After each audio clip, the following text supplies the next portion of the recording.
I had a very complicated relationship with my dad. He would beat my ass when I was 5 years old. Wasn't a big I love you guy. And I said, if you want sympathy, go home to your mother and get it.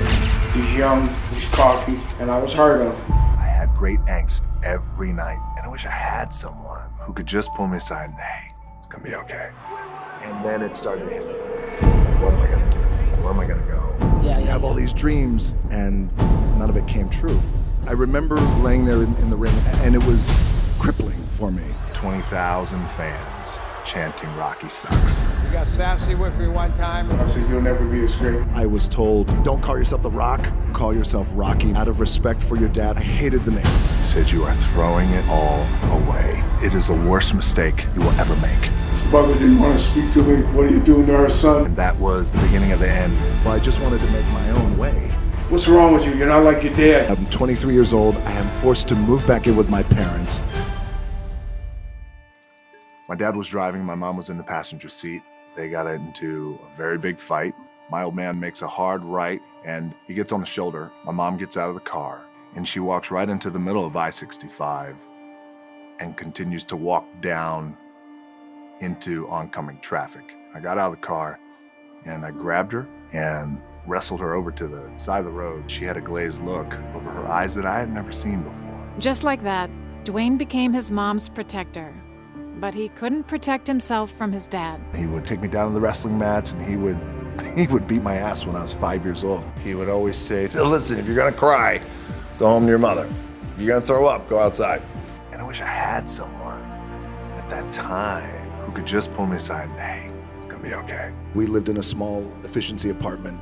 My mom and I came home and there was an eviction notice on the door. It was the final eviction notice. My mom started crying. I felt like, I never want to be in this position again. What can I do?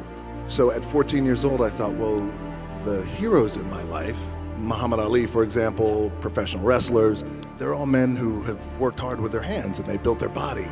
Yes, that's what I'm gonna do. I'm gonna do what my dad taught me and these other heroes. I'm gonna go build my body so we're never evicted again. Instead of following his dad and grandpa into wrestling, he saw a different path to success. So I wanted to be the first one to buy my parents a house. My goal was to play in the NFL. I went on to University of Miami on a full scholarship. I became injured my senior year. I had a dismal senior season. Then it started to hit me. What am I gonna do? Where am I gonna go? What's happening? I'm 23 years old. I am forced to move back in with my parents. You have all these dreams and none of it came true. All my friends around me, those teammates, they were NFL stars and they became millionaires buying their parents a home. But I had fallen so flat on my face for the first time in my life.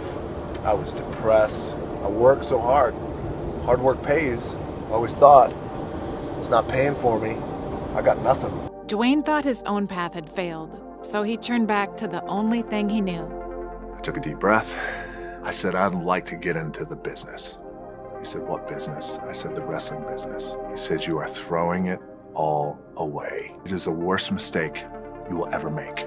So maybe I'll be no good, but I feel like in my heart I have to do this. So when I first started wrestling, the idea was, well, why don't you call yourself Rocky Maivia?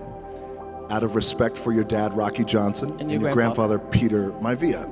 And I thought, well, I just wanted to make my own way, and I wanted to be independent. The powers that be said, nope, that's your name. I had great angst every night before I went out because I was not able to be myself. 20,000 fans chanting Rocky sucks. I remember laying there in the ring, and it was crippling for me. And I came to the realization that it wasn't me, personally, that they didn't like.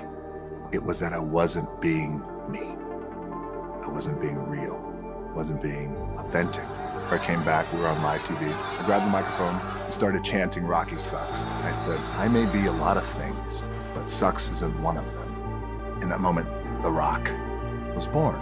The Rock had grabbed the public's attention. Finally, The Rock has come! His skill and showmanship rocketed him to stardom, champion of the world. As a fan, I thought he was always one of, if not the most gifted performer to ever step in a ring. When I was at the height of my career, I was close to accomplishing everything that I wanted to accomplish. I knew going in There's a shelf life to a career if I just wanted to get by on popularity. And I quietly walked away. Dwayne saw his path going in another direction, but his choice to follow it threatened the people he left behind. The people's champ? He's never with the people. Rock, your words are see-through. He just said deuces and kind of left WWE to try to pursue a career in Hollywood. I felt as if this people's champion had turned his back on me. Every single thing you're doing right now in the WWE, John, when you run The Rock down, about being an actor, something I love, about being the people's champion, something else I love. Yet your two-faced ass has been trying to do the exact same thing for years. They see through it, John. It got pretty heated, and it got pretty personal, each watching each other's every move and not too happy with the other party. But in order to follow his true path, he had to block out the noise from John Cena and other skeptics. Making the transition into Hollywood, there was no blueprint before me. I wanted to not only be good as an actor, I wanted to be great. I have to do everything I could possibly do to know the business of Hollywood. Then it got icy.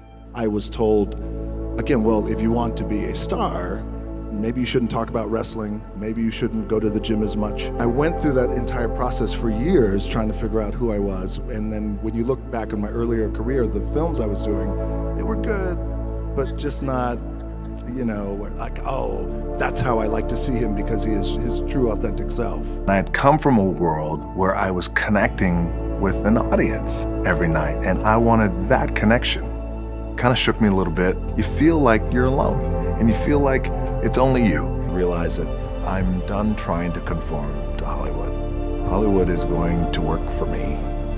And just like that, the machine conformed and the business conformed around me. Having forged his own path, Dwayne was ready to honor his family's legacy, and he knew there was only one person he could do it with. I wanted to come back and make history. There's only one guy who I could do that with, who it made sense with, and that was John Cena.